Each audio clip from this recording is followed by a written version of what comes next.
Good morning, Antioch. Good to see everyone back in Sunday school this morning. And I'm glad to be here.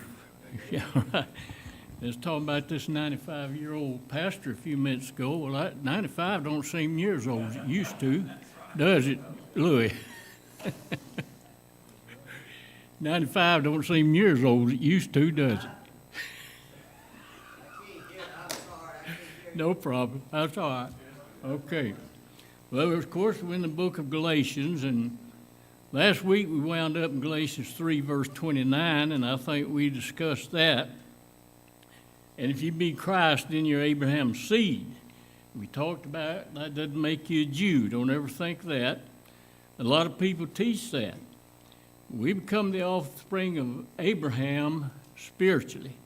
And so if you're Christ, then you're Abraham's seed. It goes on, and heirs according to the promise. If you're Christ, again, you're Abraham's seed. Now, I'm going back to Genesis chapter 12. You don't have to go there. You know it by heart. You got to see these things before they really make sense. In chapter 12, there's that third verse, and it's part of the Abrahamic covenant. It says, "And I will bless them that bless thee, and curse him that curseth thee. And in thee," talking about Abraham, "shall all families of the earth be blessed." So if all families of the earth are blessed, God here is looking way beyond all the promises that he gave to Abraham, Isaac, and Jacob. He's looking beyond the law. He's looking at this age of grace that we're in right now. But now his blessing of salvation goes to the whole human race. Doesn't matter if you're rich or poor. Doesn't matter if you're black or white. Doesn't matter. As soon as we become a believer of the gospel, we're all one in Christ. And so that's how it is. And we're in the body. Then we become heirs by the promises made to Abraham. Because God's promises went way beyond the nation of Israel. So that's where we come in, as we've been seeing. So as Abraham was saved by faith plus nothing, we are also. Did he bring sacrifices for salvation? No, Abraham didn't do that. Was he circumcised before he had salvation? He wasn't circumcised either. Was he under the law? No, he wasn't under the law. So what did Abraham do to have salvation? All he did was believe God. That's it, right? Yeah. So he becomes the first to really be saved by faith plus nothing. Immediately after that, the sacrifices are coming in again. So now then, here we are 2,000 years before Christ. There's Abraham saved by grace plus nothing. And here we are on this side in our age of grace. The 2,000 plus years also saved by faith plus nothing. So what does that do? It ties us to the man Abraham. That's how we're connected. And that is on the spiritual, of course, do we become the children of Abraham. I hope that's plain. That's where the connection comes in. As God made the promises to Abraham some 2,000 years before Christ. Out of him would come the nation of Israel. Out of the nation of Israel would come the law. Israel would be the vehicle that crucified the Redeemer. And of course, that made our salvation possible. But then Israel slips off the scene and the Gentiles come in and are dwelling on the root and the fatness of Abraham. Remember that lesson. Because of all of those promises they were made to Abraham have become ours. So we've entered into this whole thing of being joint heirs according to the promises. Now, the subject of joint heirs brings us back to Romans chapter 8. Romans chapter 8 and beginning in verse 14.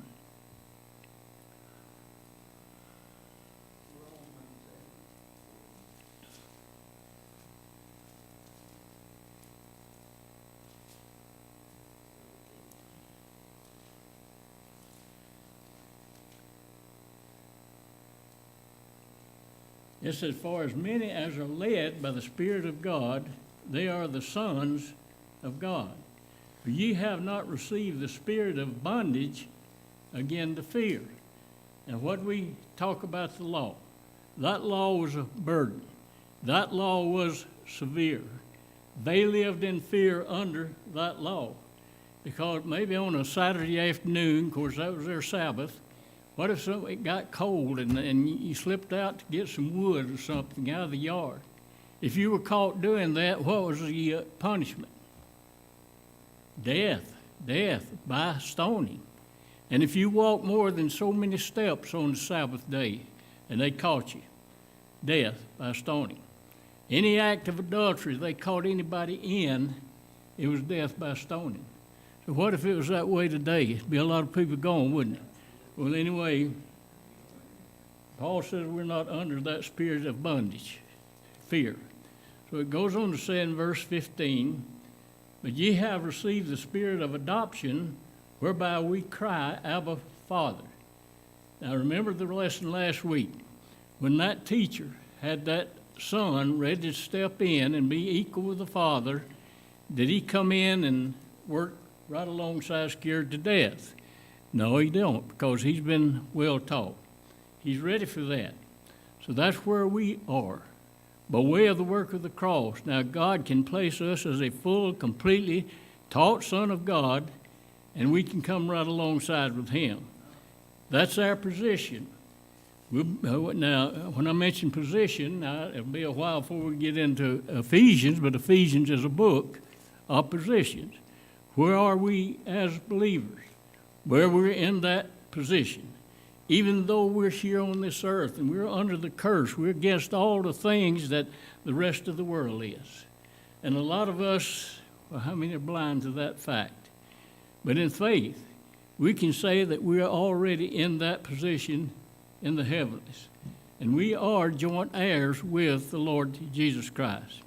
So the last part of verse 15 again, for we have received the spirit of adoption, whereby we cry, Abba, Father. Now, can you imagine that? God the Father will say, I've been waiting for you. I've been waiting for this day. And so he places us into a place of full responsibility. Now, I know we begin as babes and we feed on the milk of the word to start with, but then we're to get into meat. That's what the Bible says. But position, as far as our position goes, we're right up there with him. Romans 8, verse 16. The Spirit itself beareth witness with our spirit that we are the children of God. And if children, talking about being born again now, then heirs, heirs of God, and joint heirs with Christ. So what's Christ is ours. And on the other hand, what is ours should be his. We need to see that. So 18, last part of verse 17. If so be that we suffer with him, that we may be also glorified together. So with that, we're going to get into Galatians chapter 4.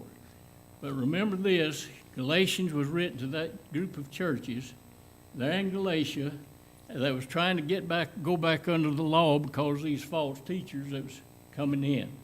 It was written for the purpose of correcting these Galatians. So it became an urgent thing for the Apostle Paul. He didn't wait for a secretary to take this letter, nothing like that, or write this letter, nothing like that. But it was so urgent. He wrote it himself and in his own handwriting. Now remember, he had an eye problem. Remember that? So in Galatians 6 and verse 11, he said, "Ye see how large a letter I have written unto you with mine own hand." So he had an eye problem. And I believe that was a thorn in the flesh that he talks about in 2 Corinthians chapter 12.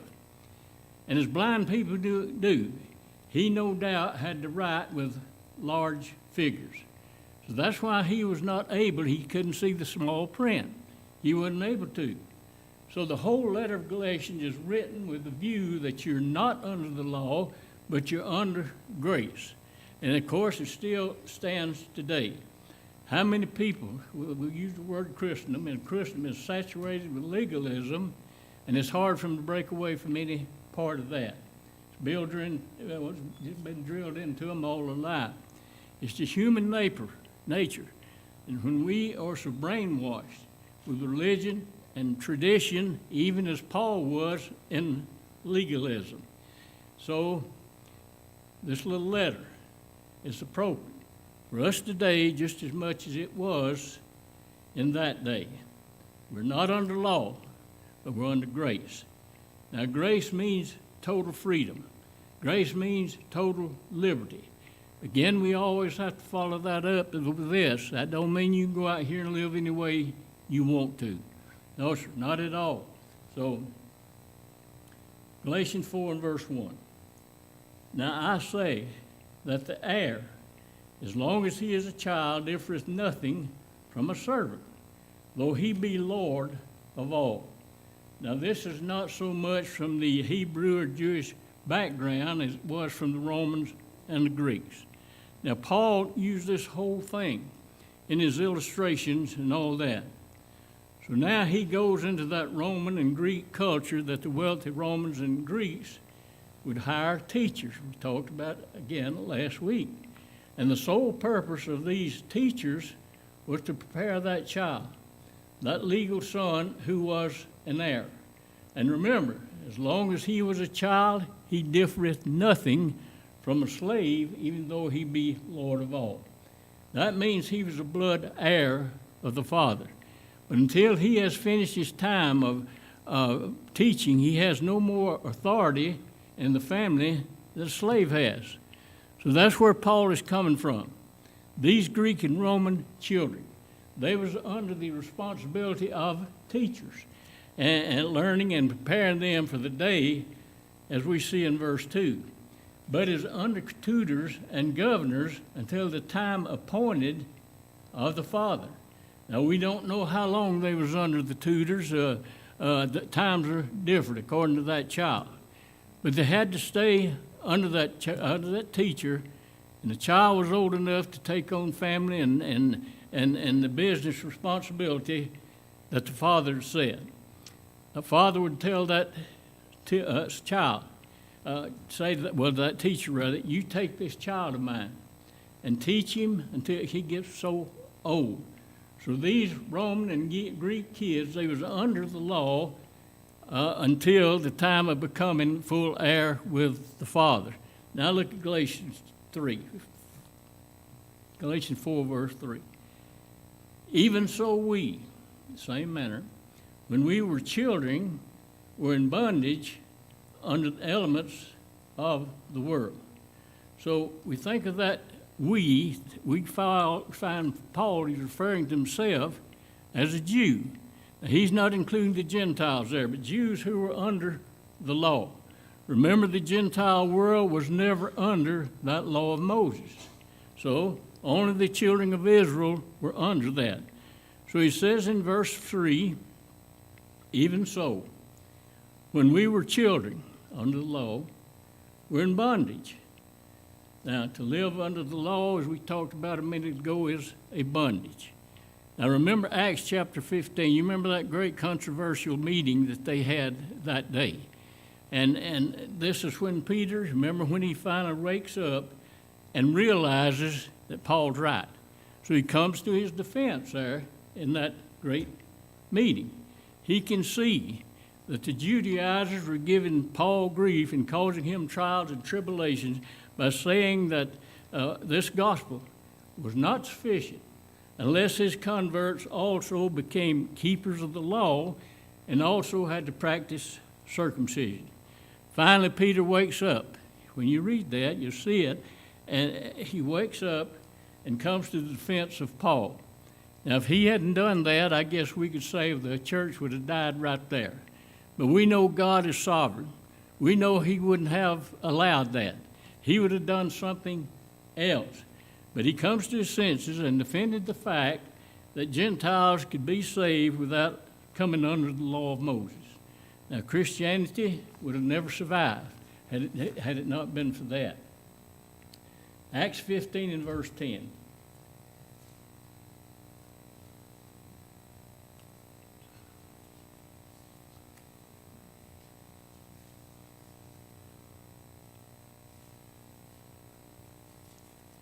Now therefore, since these Gentiles are not under the law of Moses, why tempt ye God to put a yoke upon the neck of the disciples, believers, which neither our fathers nor we were able to bear?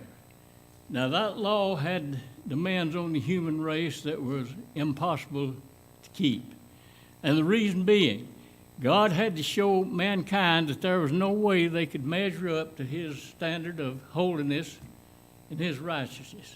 So the law became a yoke, which neither the forefathers back in the Old Testament or the Jews of Galatia were or Peter's day were able to bear. And then you come back to Galatians. We're going to see before we go too far in chapter 4, Paul also refers to them to be something better than they were. The law couldn't do one thing to bring a person out of sin. All the commandments could do was convince him he was sinful, as we've been seeing all the way back to Romans chapter 3. So looking at Galatians 4, verse 3 again. Even so we, when we were children, talking about when the Jews were still in that Old Testament economy, were in bondage under the elements of the world. So also remember that Israel as a nation, when they came out of Egypt and had been surrounded with all that paganism, God gave them the law there at Mount Sinai. He couldn't lift them out of the world. They still had to live and move and eat and sleep in the middle of all that. So the whole world system was still working even though Israel was now under the law. In other words, God didn't suddenly transport them into a whole spiritual world of their own, and so they failed often. They failed miserably. It was always because of their unbelief. But still, they were in bondage under the workings of the world around them. Now, how long had they been like that? 1,500 years. Abraham was called out of Ur at approximately 2,000 years before Christ, and then 490 years later, Moses led them out of the land of Egypt. God gave them the law. So you're talking about 1,500 years before Christ, from the beginning of the law to Israel until the time of Christ, at what we refer to that as zero. So there were 1,500 years that Israel was under that yoke of bondage. So it's no wonder they was in such belief. A lot of times I'd say they probably gave up. They said, well, we just can't keep the law anyhow. Now that's what legalism does. It destroys the desire to keep it, all right? Now, that's what it's always done. And so even Israel, God's covenant people, how many times did they go back into sin and unbelief because they just couldn't cut it? Now, verse 4, first word is but. Now, if it wasn't for the other side of the coin of all this, where would we be? We'd be right back to where they were. And so even Israel had been 1,500 years under the law, under bondage. But then the other side appears. All of a sudden, what happened? God stepped in and changed the whole thing. As you come up through human history, you'll see how many times God changed the format completely. Although he never changed. But he did change that format whenever he wanted to. He's God. You can go all the way back to the Garden of Eden. Now that Garden of Eden living was totally different than it was out of the garden. All you have to do is stop and think about this. How was life in the garden? Oh, it was easy. There were no thorns. There was no thistles, no weeds, or nothing like that. What a beautiful lifestyle. Then what was it after the garden? Just the opposite. Just the opposite of that. All of a sudden, now they're faced with all the opposition of nature. We got weeds, briars, thorns, and insects. And that was that was a curse. It's totally different. But had God changed? He hadn't changed a bit, but he did change the format. Now you take that economy up to the flood. When Noah and his family came off the ark. And then, again, was it the same after the flood as it was before. It was not. Everything was different. God's whole economy for man was going to be set up different. Whereas before the flood, they had no law and order. There was no system of worship. They didn't have that. They ate of everything that grew naturally. They couldn't eat meat, and they did not eat meat. So they ate of everything that grew naturally. But now as soon as they come out of the ark, what does God do? Changes format again. Now you can kill and eat, he says. Wherever lives and moves, you can partake of that. But God also, at that time, put in capital punishment. And I don't care what they're trying to do in this nation today, I think that still stands. We need that. So that was a whole new economy. But did God change? Not a bit. And then what about the call of Abraham? God does something different again. Without changing himself, he tells Abraham, I'm going to make you a little separate race of people. I'm going to let the majority of man, I'm going to just let them go on their way. But I'm going to work through this little nation that will come through you and your wife. So the promises that God made to Abraham, it took 490 years for it to come to see him, but there they came. The nation of Israel makes their appearance, then God does something again totally different. What did he do? He put them under the law. And so that was something totally different from anything that had happened before that. God sets down these 10 commandments, along with the priesthood and the temple, all the rituals that went along with that. And he tells Israel, he's instructing them everything that they're having to do. Not only what we call their spiritual life and their everyday way of living, but everything was now prescribed. And so with that, let's go to, everything was laid down. Turn back to Galatians 4, verse 4, as to what they could and couldn't do, what they could not eat and what they could eat. That was all different. Now, Israel lived under those circumstances up until the work of the cross was finished. But the work of the cross couldn't be finished until first Christ had to be born in Bethlehem. And that's what we have in verse 4. After all these 4 years, thousands of years of different things of responsibility, all of a sudden God does something different. And how does it begin? It begins with the fulfillment of a promise that he made back in Genesis chapter 3 and verse 15. You know that by heart. We won't go there. And let's read Galatians 4 and verse 4. It said, but when the fullness of the time was come. Now that means according to God's schedule, at the right day and hour, the Messiah was born in Bethlehem. So he brings us to that point of Christ's birth in Bethlehem. Why did that happen? It was all in God's plan. It was part of God's plan for all the ages. In the exact moment of time, Christ was born of a woman and became the fullness of time. Last part, God sent forth his Son, made of a woman, made under the law. And so I mentioned chapter 3. If you want to go back there, we've looked at it many times, and I know you all know it by heart probably. We always hope that once you said something that people have it, but it doesn't work that way. That's part of our nature. It takes a long time for these things to soak in, and we have to be reminded of a lot of things time after time. In this verse, of course, God is dealing with the serpent, Satan.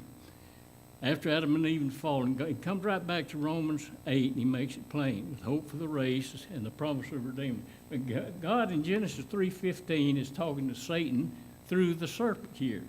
And I, God, will put enmity between thee and the woman, and between thy seed and her seed. It shall bruise thy head, and thou shalt bruise his heel. Now that caused the suffering that Christ had to go through. That's the promise of that coming Redeemer. just as soon as man sinned, God came right back with the remedy. And let me say, it's the only remedy, the only one.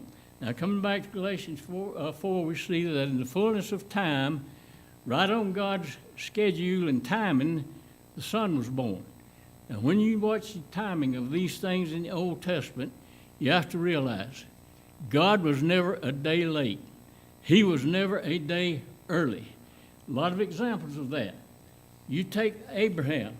At exactly the right time, God brought him out of Ur. And he set him on the path toward going into Canaan and becoming the father of the Jewish race. And exactly 430 years after is the night of the Passover in Egypt, Moses is then ready to lead them out of Egypt there. We also know there has to be a 40-year time from the time they left Egypt until they would finally get into that promised land. It was 40 years to the day. That's how God works. It's amazing that on the Passover night in Egypt, it was the same day and the same month, but 40 years later, when they celebrated the Passover with Joshua leading them across the Jordan River into that promised land. So that's God's timing. It's right on. So there was a man by the name of Robert Anderson.